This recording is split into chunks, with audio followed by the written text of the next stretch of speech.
कुछ कर्म ऐसे होंदे ने जो परमेश्वर नूं बुला देंदे ने और कुछ कर्म ऐसे होंदे ने जो परमेश्वर दी याद करांदे ने। बस जेड़े कर्म परमेश्वर नूं बुला देंदे ने समझ लेना वो कर्म करके तू बेमुख हो गया, बेमुख हो गया। और एक गल चेते रखना, परमात्मा तो बेमुख होना समझ लेना कि सारे दे सारे विकारां दे सन्मुख हो जाना। परमात्मा दे सन्मुख होना समझ लेना सारे दे सारे विकारां तो मुख मोड़ लेना। ਜਾਂ फिर मैं इस तरह अर्ज करा, गुरु नाल संजोग विकारां नाल विजोग, गुरु नाल विजोग विकारां नाल संजोग। विकारां नाल एक पंक्ति आउंदी है, आप जी ने कदे गौर मुताला किया होवे तां कहंदे ने, शाह संजोग विवाह विजोग। एक पंक्ति आंदी है, कहंदे ने गुरु नाल संजोग बनिया, मिलन होया, फिर जदों गुरु नाल विआह होया, परमात्मा नाल विआह होया ते विकारां दे नाल विजोग हो गया। विकार खत्म हो गए, विवाह विजोग, विजोग हो गया विकारां दे नाल। और शाह दे नाल मोहब्बत हुई, संजोग होया तो देवी गुण आ गए। तो साहिब कहंदे ने, वेमुख होए राम ते लगन जन्म विजोग। एक जन्म की गल नहीं की, फिर जन्मां जन्मां दा विछोड़ा है, जन्मां जन्मां दा। इस नूं गुरु साहिब कहंदे ने, जम जम मरे मरे फिर जम्मै, बहुत सजाए पया देश लम्मै। जन्म होया फिर मरण होया, फिर जन्म होया, फिर कीते हुए कर्मां दा फल भोगिया, फिर मरण होया, फिर जन्म हो गया। कितने ही जन्मां तो ये सब कुछ चलता ही रहता है। इस नूं गुरु साहिब दे विच कह दिता, बहुत जन्म बिछड़े थे माधो, यह जन्म तुम्हारे लेके। पता नहीं कितने जन्मां तो बिछड़े हुए हैं, आ रहे हैं कितने जन्मां तो, कितने जन्मां तो। और एक मैं अर्ज करा, जे किधरे पिछले जन्म की मैमोरी परमात्मा डिलीट ना करदा हर एक दी, ते मनुख ने पागल हो जाना सी। पागल किवें हो जाना सी? मनुख नूं अपनी पिछले जन्म की मैमोरी ओदी जो है ओदी यादाश्त होवे कि मैं पिछले जन्म में बंगला छड़ के आया और हुण मेरा जन्म जुगी विच होया है। किवें जिएगा? किवें जिएगा? पिछले जन्म दे विच मैं विश्व सुंदरी सी, इस जन्म दे विच मेरी एक बांह भी नहीं है, एक लत्त भी नहीं है, वो किवें जीवेगी? इस करके परमात्मा पिछले जन्म की यादाश्त मिटा देंदा है और कहंदा है, हुण फिर नवें तौर ते तू शुरू कर, नवें तौर ते। गुरबाणी सानू याद करांदी है पिछले जन्म। आप जी ने कहना, ज्ञानी जी की सबूत है पिछले जन्म की याद करांदी? हुण गुस्ताखी माफ, एक गल भी मैनू कहन देना, क्योंकि गुरबाणी दे बोल ने। आप जी दे विचों जिहड़ा बहुत ही पतितवान, आप जी सारे ही पतितवान हो, सारे ही इज्जतदार हो, कोई छोटा नहीं है, कोई वड्डा नहीं। पर जे किधरे कोई किसी नूं कह दे तू तो चोर है, तू तो दुराचारी है, तू तो लुटेरा है, तू तो कुत्ता है, आप जी ने उसी वेले उहदे नाल झगड़ा करना। ये अपशब्द आप जी ने बोले तो बोले क्यों? पर धन गुरु ग्रंथ साहिब महाराज की कहते हैं, कई जन्म भय कीट पतंगा, कई जन्म गज मीन कुरंगा। कितने ही जन्मां विच कुत्ते भी बने आ, सूअर भी बने आ, सप भी बने आ, कई जन्मां दे विच रुख बिरख बने आ, कई जन्मां दे विच चोर भी बने आ, लुटेरे भी बने आ, और कई जन्मां दे विच असी गर्भ विच आए, 5 महीने दे होके ही मर गए, 4 महीने दे होके ही मर गए। गर्भ विच आए, ना माँ कबूलदी पई है, ना पिता कबूलदा पिया है। जन्म होया बच्चे नूं सुट के चले जाते हैं, आप जी दे सामने सुट के चले गए। हुण एक गर्भ विच आया भी माँ नहीं कबूलदी पई, पिता नहीं कबूलदा पिया। एक ही कारण है, इसे नूं कहा है, जो तू कर्म कीते सी वेमुख होए राम ते लगन जन्म विजोग, खिन में कौड़े होए गए जितड़े माया भोग।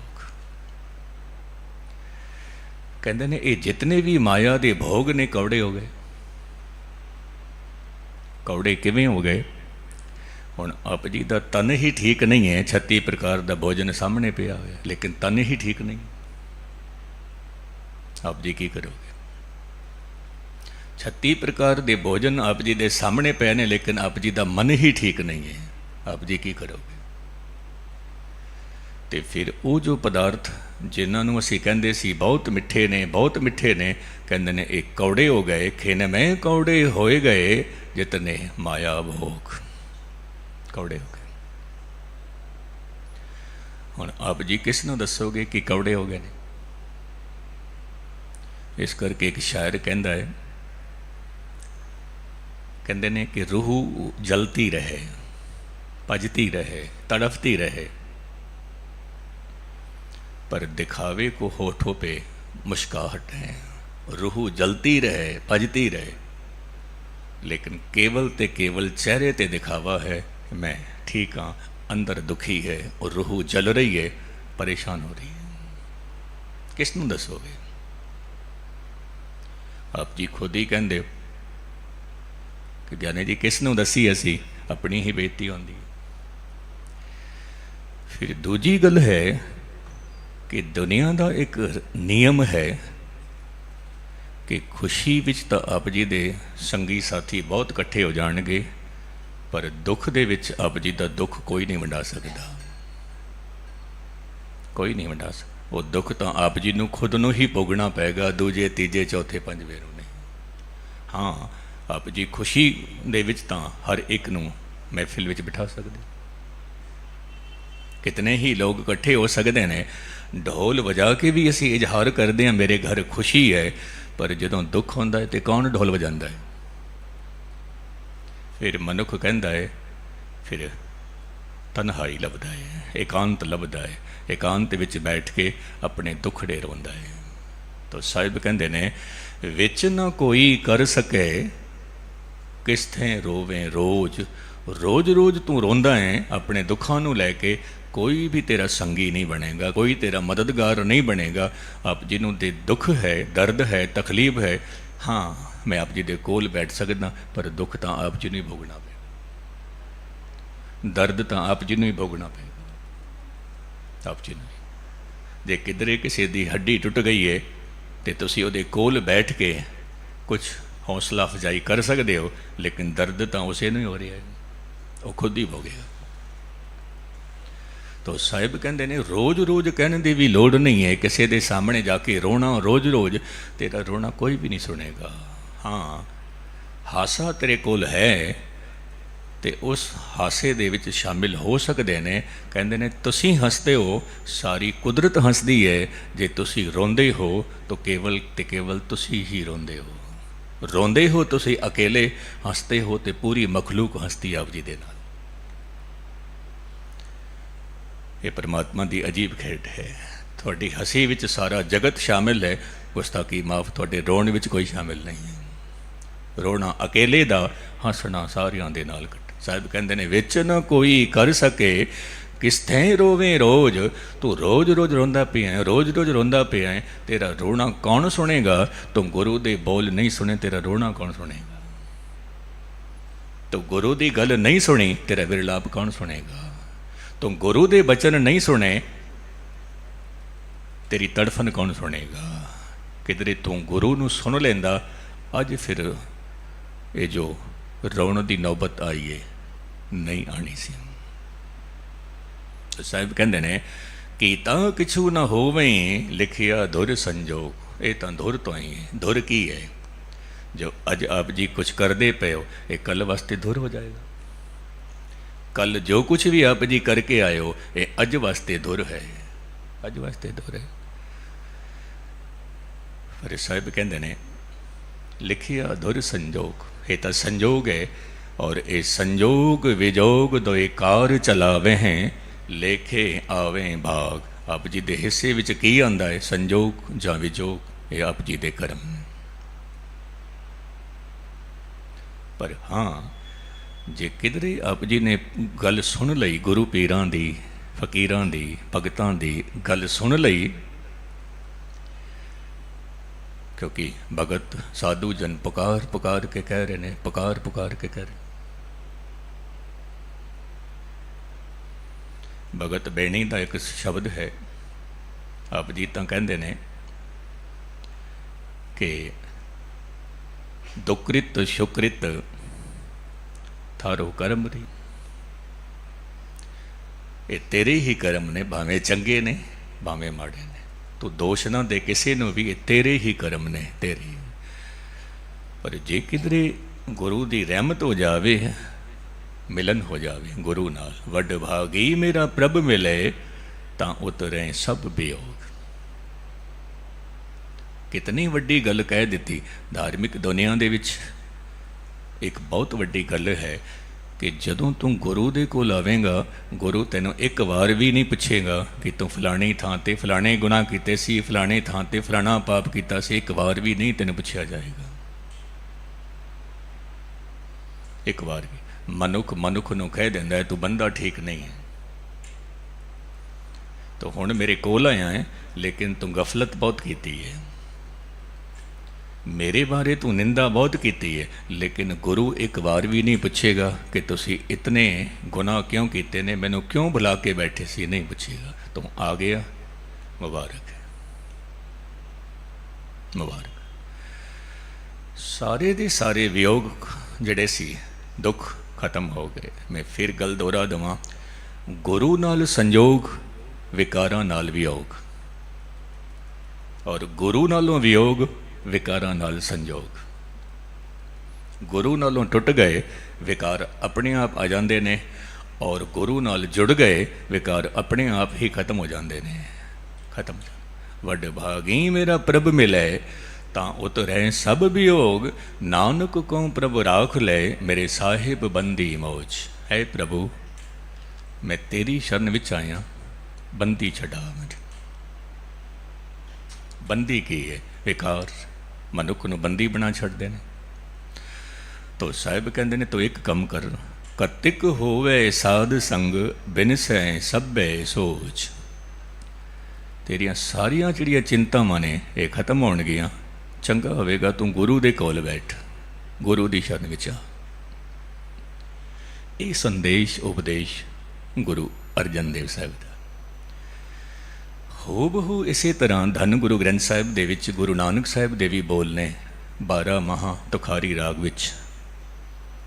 सिंह साहिब जी, राजविंदर सिंह जी नूं खबर है, तुखारी राग विच भी 12 माह की बाणी मौजूद है। आप जी कहते ने, कतक किरत पया जो प्रभ भाया। कतक दे महीने विच जो मैनू नसीब होया, जो फसल मेरी झोली विच पई है, जे चंगी फसल मेरी झोली विच पई है तो प्रभ भाया, परमात्मा बहुत खुश हो रहा है, तेरी झोली विच चंगी फसल आई है। अब जी नूं खबर है 2 पैसे खट के लियाते हैं तो बापू खुश होंदा है, खुश होंदा है। अब जी नूं शायद खबर है कि नहीं इस गल दी, जो फोर्ड कंपनी का जो ओनर है, जिन्होंने कंपनी शुरू की थी, वड्डियां वड्डियां कारां देशां विदेशां में चलदियां ने। आप जी यकीन मनोगे कि वो अपने छोटे छोटे बच्चों नूं की कहंदा सी, जदों स्कूल तो पढ़ाई करके आओ तो फिर अपने मोढे ते झोला चुक लवो तो बूट पालिश करया करो। अरबां खरबां दा मालिक अपने बच्चों नूं कह रहा है बूट पालिश करया करो। तो किसी उद्योगपति ने पूछ लिया फोर्ड नूं कि तुसी अरबां खरबां दे मालिक हो तो तुसी बच्चों नूं कहंदे हो तुसी जाओ बूट पालिश करो, 2 पैसे कमाओ। बाप कहंदा हाँ मैं भेजदा हाँ, क्योंकि बच्चों नूं कमाउण दी समझ आवे, सोझी आवे, भावें अज 1 पैसा कमा के लियाणगे, 1 सेंट कमा के लियाणगे, लेकिन कमाण दी उन्हां नूं समझ आ रही है। समझ पा रही, भावें ਇੱਕੋ ਹੀ ਸੈਂਟ ਕਮਾ ਕੇ ਲਿਆ, ਕਹਿੰਦੇ ਨੇ ਫਿਰ ਮੈਂ ਉਹਦੀ ਕਮਾਈ ਬੱਚੇ ਦੀ ਲੈ ਕੇ ਮੱਥਾ ਟੇਕਦਾ ਸੀ। ਮੈਨੂੰ ਅਜੇ ਤੱਕ ਵੀ ਖਬਰ ਹੈ, ਮੈਂ ਦਿੱਲੀ ਚੋਂ ਪਹਿਲੀ ਵਾਰ 200 ਰੁਪਏ ਕਮਾ ਕੇ ਗਿਆ ਸੀ ਘਰ, ਤੇ ਮੇਰੇ ਬਜ਼ੁਰਗ ਨੇ 3 ਵਾਰੀ ਮੱਥਾ ਟੇਕਿਆ ਸੀ ਉਸ 200 ਰੁਪਏ ਨੂੰ। ਤੇ ਮੈਂ ਪੁੱਛ ਲਿਆ, ਆਪ ਜੀ 3 ਵਾਰ ਮੱਥਾ ਟੇਕਿਆ 200 ਰੁਪਏ ਨੂੰ, ਤੇ ਉਸ ਵੇਲੇ ਮੇਰੇ ਵਾਸਤੇ ਤਾਂ 200 ਬਹੁਤ ਸੀ। ਤੇ ਬਾਪੂ ਨੇ ਕਿਹਾ, ਮੈਂ ਮੱਥਾ ਇਸ ਕਰਕੇ ਟੇਕਦਾ ਪਿਆ ਕਿ ਮੇਰੇ ਪੁੱਤਰ ਨੇ ਕਮਾਣਾ ਸਿੱਖ ਲਿਆ ਹੈ। ਅੱਜ 200 ਕਮਾਏ ਨੇ ਮਹੀਨੇ ਵਿੱਚ, ਕੱਲ 1000 ਵੀ ਕਮਾਏਗਾ ਮਹੀਨੇ ਵਿੱਚ, ਲੱਖ ਵੀ ਕਮਾਏਗਾ ਮਹੀਨੇ ਵਿੱਚ। ਮੁਕਤਸਰ ਮੈਂ ਅਰਜ਼ ਕਰਾਂ, ਅੱਜ ਆਪ ਜੀ ਨੇ ਸਾਰੇ ਦਿਨ ਕਿਸੇ ਨੂੰ ਪ੍ਰੇਮ ਵੰਡਿਆ, ਕਿਸੇ ਦੀ ਨਿੰਦਾ ਨਹੀਂ ਕੀਤੀ। ਗੁਰੂ ਖੁਸ਼ ਹੋਏਗਾ, ਮੇਰੇ ਬੱਚੇ ਨੇ ਕਮਾਣਾ ਸਿੱਖ ਲਿਆ ਹੈ। ਅੱਜ ਸਾਰੇ ਦਿਨ ਆਪ ਜੀ ਨੇ ਝੂਠ ਨਹੀਂ ਬੋਲਿਆ, ਗੁਰੂ ਖੁਸ਼ ਹੋਏਗਾ, ਬੱਚੇ ਨੇ ਕਮਾਣਾ ਸਿੱਖ ਲਿਆ ਹੈ। ਅੱਜ ਥੋੜਾ ਕਮਾਓਗੇ, ਕੱਲ ਜ਼ਿਆਦਾ ਕਮਾਓਗੇ, ਫਿਰ ਹੋਰ ਵਾਧੂ ਕਮਾਓ। ਔਰ ਇਸ ਤਰ੍ਹਾਂ ਕਮਾਈ ਕਰਦਿਆਂ ਕਰਦਿਆਂ ਆਪ ਜੀ ਸ਼ਹਿਨशाह ਬਣ ਜਾਓਗੇ।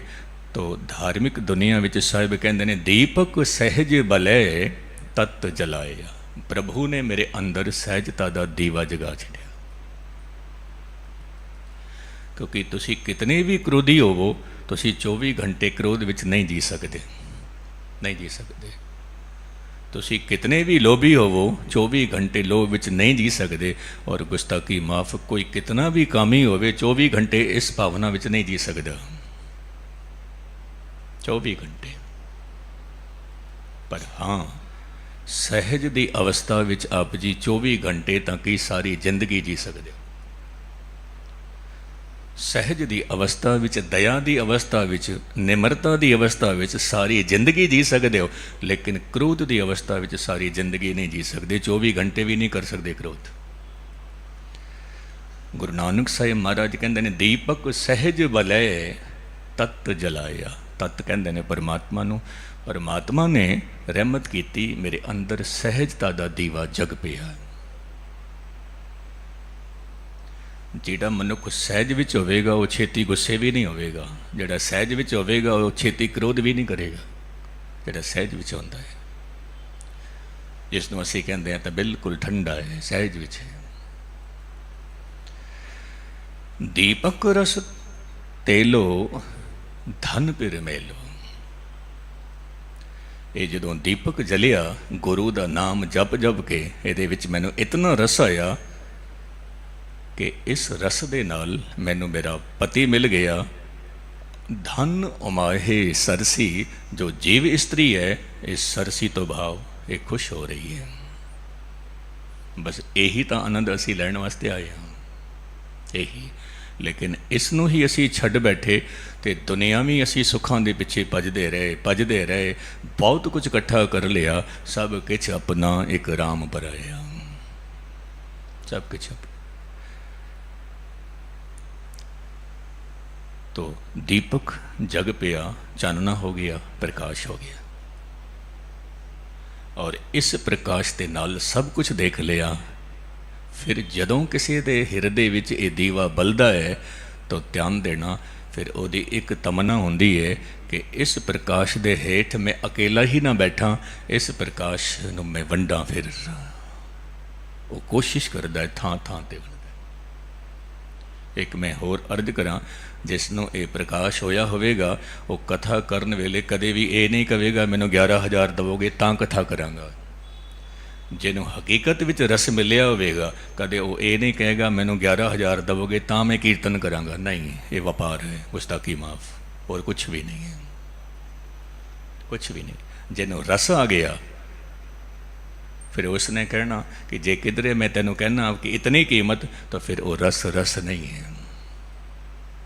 क्योंकि जिहड़ा इस रस नूं जानदा है उसे नूं ही खबर है, दूजे तीजे नूं खबर नहीं है। बेशक दावा करदा होवे मैं कीर्तन करदियां करदियां मैनूं 40 साल हो गए ने कि मेरे कोल रस नहीं है।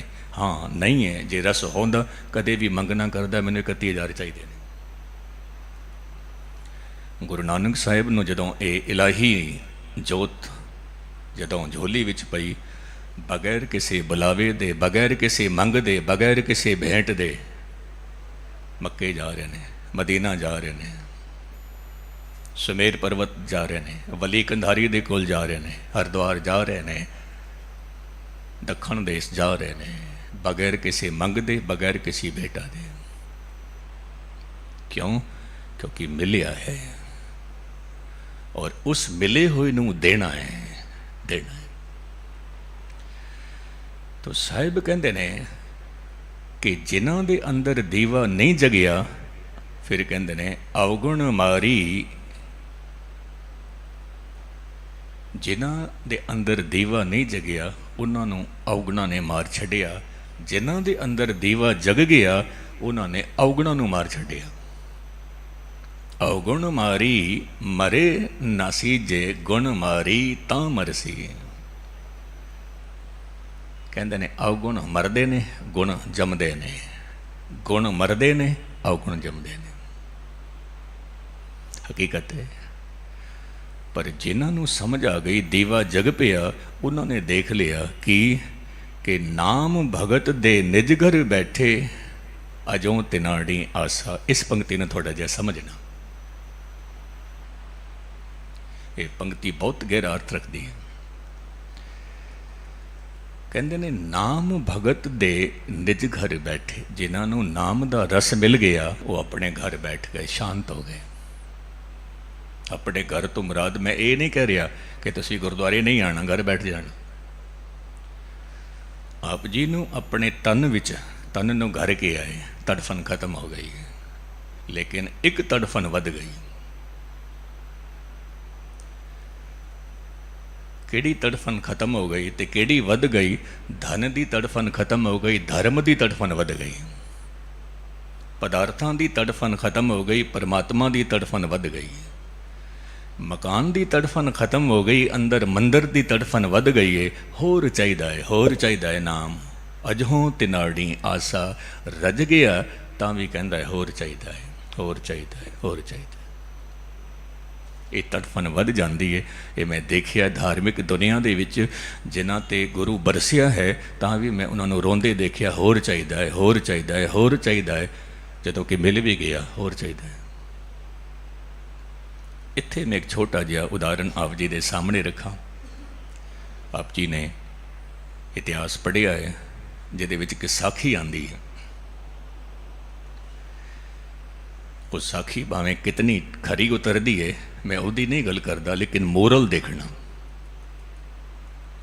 ਮੋਰਲ ਇਹ ਹੈ, ਇੱਕ ਸਿੱਖ ਗੁਰੂ ਨਾਨਕ ਸਾਹਿਬ ਮਹਾਰਾਜ ਨੂੰ ਕਹਿੰਦਾ ਹੈ, ਮਹਾਰਾਜ ਮੈਂ ਲੰਗਰ ਛਕਾਉਣਾ ਚਾਹੁੰਦਾ, ਕੀ ਛਕੋਗੇ? ਅਕਸਰ ਅਸੀਂ ਪੁੱਛ ਲੈਂਦੇ ਹਾਂ, ਸਬਜ਼ੀ ਕੀ ਖਾਓਗੇ? ਗੁਰੂ ਨਾਨਕ ਨੂੰ ਪੁੱਛ ਲਿਆ, ਮਹਾਰਾਜ ਭੋਜਨ ਮੇਰੇ ਕੋਲ ਆਉਂਦਾ ਹੈ ਅਰਸ਼ਾਂ ਤੋਂ, ਨਿਰੰਕਾਰੀ ਭੋਜਨ, ਇਲਾਹੀ ਦਰਗਾਹ ਤੋਂ ਭੋਜਨ ਆਉਂਦਾ ਹੈ, ਆਪ ਜੀ ਕੀ ਛਕੋਗੇ? ਤੋ ਸਾਖੀ ਇਸ ਤਰ੍ਹਾਂ ਚੱਲਦੀ ਹੈ। ਗੁਰੂ ਨਾਨਕ ਸਾਹਿਬ ਮਹਾਰਾਜ ਕਹਿੰਦੇ ਨੇ ਕਿ ਜੇ ਇਲਾਹੀ ਭੋਜਨ ਆਉਂਦਾ ਹੈ ਤਾਂ ਫਿਰ ਇੱਕ ਪਾਓ ਗਰੀਬੀ ਵੀ ਪਰੋਸ ਦੇਣਾ, ਇੱਕ ਪਾਓ। ਤੇ ਉਹ ਸਿੱਖ ਆਪਣੀ ਸੁਰਤ ਜੋੜਦਾ ਹੈ, ਸੁਰਤ ਜੋੜ ਕੇ ਅੱਖਾਂ ਖੋਲ੍ਹਦਾ ਹੈ ਔਰ ਕਹਿੰਦਾ ਹੈ, ਸਾਈਂ ਜੀ, ਫਕੀਰ ਜੀ, ਆਪ ਜੀ ਦਾ ਨਾਮ ਨਾਨਕ ਤੋਂ ਨਹੀਂ ਹੈ? ਨਾਨਕ ਜੀ ਕਹਿਣ ਲੱਗੇ, ਹਾਂ ਮੇਰਾ ਨਾਮ ਨਾਨਕ ਹੀ ਹੈ, ਪਰ ਤੈਨੂੰ ਕਿਵੇਂ ਪਤਾ ਲੱਗਾ ਕਿ ਮੈਂ ਨਾਨਕ ਹੀ ਹਾਂ? ਮਹਾਰਾਜ, ਮੈਂ ਜਿਵੇਂ ਹੀ ਸੁਰਤ ਜੋੜੀ ਔਰ ਇਲਾਹੀ ਦਰਗਾਹੀ ਭੋਜਨ ਵਾਸਤੇ ਮੈਂ ਅਰਜ਼ ਕੀਤੀ ਕਿ ਇੱਕ ਪਾਓ ਗਰੀਬੀ ਵੀ ਪਰੋਸਣਾ, ਤਾਂ ਮੈਨੂੰ ਆਵਾਜ਼ ਕੀ ਆਉਂਦੀ ਹੈ ਕਿ ਤੇਰੇ ਘਰ ਨਾਨਕ ਤੋਂ ਨਹੀਂ ਬੈਠਾ ਹੋਇਆ, ਕਿਉਂਕਿ 3 ਪਾਓ ਗਰੀਬੀ ਉਹ ਪਹਿਲਾਂ ਹੀ ਮੰਗ ਕੇ ਲੈ ਗਿਆ ਹੈ। ਬਾਕੀ ਇੱਕ ਪਾਓ ਗਰੀਬੀ ਮੇਰੇ ਕੋਲ ਬਚਦੀ ਹੈ, ਉਹ ਮੈਂ ਥੋੜ੍ਹੀ ਥੋੜ੍ਹੀ ਭਗਤਾਂ ਨੂੰ ਵੰਡ ਕੇ ਦੇਣਾ। ਗੁਰੂ ਨਾਨਕ ਦੀ ਉਸ 'ਤੇ ਵੀ ਨਿਗਾਹ, ਇਹ ਵੀ ਮੈਨੂੰ ਮਿਲ ਜਾਵੇ, ਇਹ ਵੀ ਮੈਨੂੰ ਮਿਲ ਜਾਵੇ। ਇਸ ਨੂੰ ਕਹਿੰਦੇ ਨੇ ਕਿ ਅਜਹੋਂ ਤਿਨਾੜੀ ਆਸਾ, ਰੱਜ ਗਿਆ ਨਾਮ ਦੇ ਨਾਲ, ਫਿਰ ਵੀ ਰੋਂਦਾ ਪਿਆ ਹੈ, ਹੋਰ ਚਾਹੀਦਾ ਹੈ, ਹੋਰ ਚਾਹੀਦਾ ਹੈ। ਸਾਹਿਬ ਕਹਿੰਦੇ ਨੇ, ਮੁਬਾਰਕ ਹੈ ਐਸੀ ਤੜਫਨ, ਨਾਨਕ ਮਿਲੋ ਕਪਟ ਦਰ ਖੋਲੋ, ਏਕ ਘੜੀ ਖਟ ਮਾਸਾ। ਇੱਥੇ ਬੇਨਤੀ ਕੀਤੀ ਹੈ, ਕਹਿ ਕੇ ਮੈਂ ਸਮਾਪਤੀ ਕਰਨਾ। ਇਹ ਪ੍ਰਭੂ ਮੇਰੇ ਤੇ ਕਿਰਪਾ ਕਰ, ਨਾਨਕ ਮਿਲੋ ਕਪਟ ਦਰ ਖੋਲੋ। ਕਪਟ ਕਹਿੰਦੇ ਨੇ ਕਪਾਟ, ਦਰਵਾਜ਼ਾ। ਦਰਵਾਜ਼ਾ ਛੇਤੀ ਖੋਲੋ। ਕਿਉਂ? ਕਿਉਂਕਿ ਇੱਕ ਘੜੀ ਖਟ ਮਾਸਾ, ਇੱਕ ਘੜੀ ਦੀ ਤੜਫਨ ਵੀ ਮੈਨੂੰ ਇਸ ਤਰ੍ਹਾਂ ਲੱਗਦੀ ਜਿਵੇਂ 6 ਮਹੀਨੇ ਹੋ ਗਏ ਨੇ। ਇੱਕ ਘੜੀ ਮਿਲਣ ਨਹੀਂ ਹੋਇਆ, ਮੈਨੂੰ ਲੱਗਦਾ ਜਿਵੇਂ 6 ਮਹੀਨੇ ਗੁਜ਼ਰ ਗਏ ਨੇ। ਇਤਨੀ ਤੜਫਨ, ਇਤਨੀ ਪਿਆਸ ਗੁਰੂ ਸਾਹਿਬ ਜੀ ਆਪ ਜੀ ਦੀ ਵੀ ਝੋਲੀ ਵਿੱਚ ਪਾਉਣ, ਤਾਂ ਕਰਕੇ ਰੂਹੇ ਜ਼ਮੀਰ ਤੇ ਆਉਣਾ ਸਫਲਾ ਹੋ ਜਾਵੇ। ਮਹੀਨਾ ਤਾਂ ਕੀ, ਸਾਲ ਤਾਂ ਕੀ, ਪੂਰਾ ਜੀਵਨ ਸੁਖਮਈ ਹੋਵੇ। ਆਪ ਜੀ ਦੇ ਮਿੱਤਰਾਂ, ਸੱਜਣਾਂ ਤੇ, ਪਰਿਵਾਰਾਂ ਤੇ, ਬੱਚਿਆਂ ਤੇ, ਜਿੱਥੇ ਕਿਤੇ ਦੇਸ਼ਾਂ ਵਿਦੇਸ਼ਾਂ ਵਿੱਚ ਵਸਦੇ ਨੇ, ਸਾਰਿਆਂ ਦੇ ਸਿਰ ਤੇ ਮੇਰਾ ਭਰਿਆ ਹੱਥ ਰੱਖਣ, ਭੁੱਲਾਂ ਚੁੱਕਾਂ ਦੀ ਖਿਮਾ।